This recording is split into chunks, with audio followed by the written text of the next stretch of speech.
In a special announcement, it was announced that the Mahou Shoujo and Akogarete franchise will hold a special event on October 5th in Japan. The event will feature the participation of main voice actresses Fuuka Izumi, Aoi Koga, Shiori Sugiura, Kaori Maeda, Mayuko Kazama, Misaki Ikeda, Yuuka Aisaka, and Minami Tsuda, so fans infer that there will also be something very important to announce. In a recent interview, Masahiro Shinohara, the new director of the anime adaptation of Re:Zero Starting Life in Another World, shared his thoughts and expectations for the third season, which will premiere in October this year with an initial 90-minute episode. Going into the third season, I was asked to become the new director, and for a popular series like Re:Zero Starting Life in Another World, there was a lot of pressure to live up to its reputation, Shinohara commented. But I think, just as we went from season 1 to season 2, I wanted to keep that same momentum going into season 3. And instead of trying to keep things relatively calm or not trying too hard in the first episode, I wanted to do the opposite, really push forward and make sure that season 3 starts strong and continues strong. That really motivated me to become the new director. A press release from Kadokawa reported that the adult visual novel, Nukitashi, will have an anime adaptation. The press release listed production details, which include Passion Studios, but did not list a scheduled release date. A press release announced that the manga Hell Teacher Noob will have a new anime adaptation remake. The statement did not reveal production details, but did indicate that the premiere is scheduled for 2025 in Japan. The anime series Lycoris Recoil has announced a new project of original short episodes. In this new project, 6 short films will be produced that will portray the new day-to-day life of Chisato Nishikiji, Takana Inoue, and the other characters in the Lycoriko Cafe setting. Shingo Adachi, who directed the original series, will be overseeing the project, while each of the 6 short films will have different creators in charge of storyboards and direction. In addition, one of the episodes will be directed by Maru Imagi, the character designer. Details and release date for these short films will be announced soon. On the official site for the Dragon Ball franchise, a new promotional video was revealed for Dragon Ball Daima, the next series scheduled for the project. The video reconfirms that the premiere will be in the month of October 2024 in Japan, and does not list many additional details about it. In this year's most recent issue of Shueisha's weekly Young Jump magazine, it was revealed that the manga Shadow's House, created by the Somada duo, has entered its final arc with the closing of its chapter 200. However, the manga will go on hiatus due to the illness of one of its authors, and will resume until the August 22nd issue of the magazine. The popular manga Ijiranaide, Nagatoro-san, has come to an end, concluding a serialization that spanned nearly 7 years. Nanashi's work has left a significant mark on the world of romantic comedies, earning the affection and devotion of a large fan base throughout its publication. In an unfortunate incident at the Aeon Mall Tsurumi Ryokuchi in Osaka, Japan, a 29-year-old man was arrested on suspicion of attempted arson. The suspect, identified as city resident and part-time employee Kita,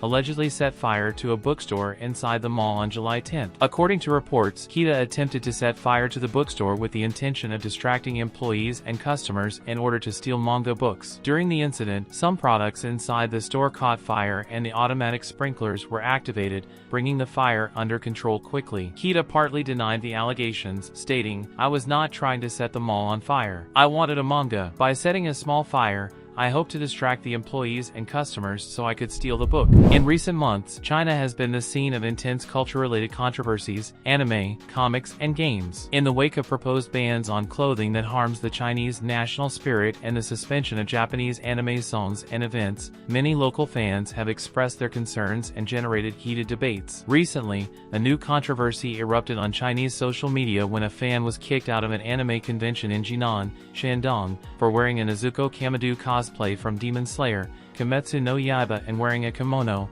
A viral video on Weibo shows the incident where event security argued that wearing a kimono is not allowed, claiming it was a rule imposed by the organizers and asking for understanding from the affected cosplayer. 弄出去。你们有规定说我不可以穿这套衣服吗？弄出去。不能穿。过来2个人，过来2个人，1号馆1号馆。为什么？不允许穿和服进来。In response to the recent controversy and tragedy related to the Sexy Tanaka-san live-action series, Nippon TV has issued a press release announcing important changes to its production policies. These changes are centered on respecting the original material and establishing a social media monitoring team. The manga's author, Hinako Ashihara, took her own life earlier this year following a social media controversy. Ashihara had expressed on her blog that Nippon TV had not respected her condition to keep the adaptation faithful to the manga, pointing out several deleted scenes and changes in characterization. Although she wrote the scripts for the last 2 episodes, Ashihara deleted her post shortly before her death. After her death on January 29th, Nippon TV stated that it had followed protocol in consulting her and that she had approved the script. In a recent ruling, the Tokyo High Court sentenced Yoonhyun Park, a former manga publisher at Kodansha, to 11 years in prison. Park, who oversaw the editing of popular works such as Shingeki no Kyojin, GTO, Paradise Lost, and Nanatsu no Taizai,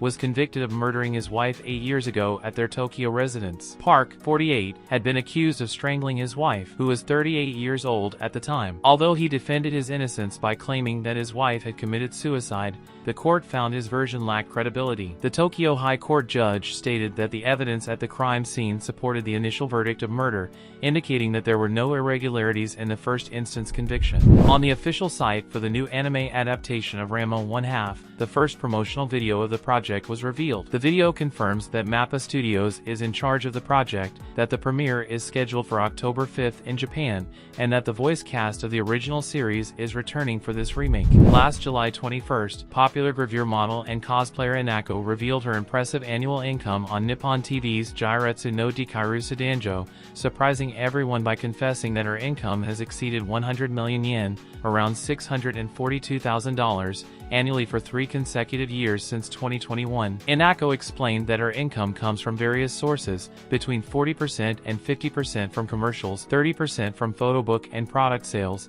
and the remaining 20% from her TV and YouTube appearances. This revelation underscores her versatility and success in multiple fields of entertainment. Inako now excels not only as a gravure model, but also as a cosplayer and voice actress, activities that have significantly expanded her fan base and income opportunities. In 2021, Inako starred on the cover of 15 different magazines. The following year, she appeared on approximately 70 magazine covers, although Inako revealed that these jobs were almost unpaid, generating controversy. "I almost didn't get paid, and when I did, it was only between 50,000 and 100,000 yen, between $320 and $640, she confessed, prompting a flurry of comments on social networks. Some users expressed disbelief, considering these amounts not insignificant, while others questioned the need to constantly talk about her income. An entertainment industry representative commented on Inako's recent statements. On the show, Inako mentioned that she makes her cosplay outfits herself and has invested a total of 20 million yen in these. She has also previously talked about how she plucked out all her eyelashes to improve the quality of her cosplay. These details show her extreme dedication to her art, which has been key to her popularity. Her claim that she works for almost no pay seems to be a strategy to generate controversy and maintain her relevance in the public eye. These were the news of the week. Thanks for watching until the end. Don't forget to check the other videos of the channel. Until next time.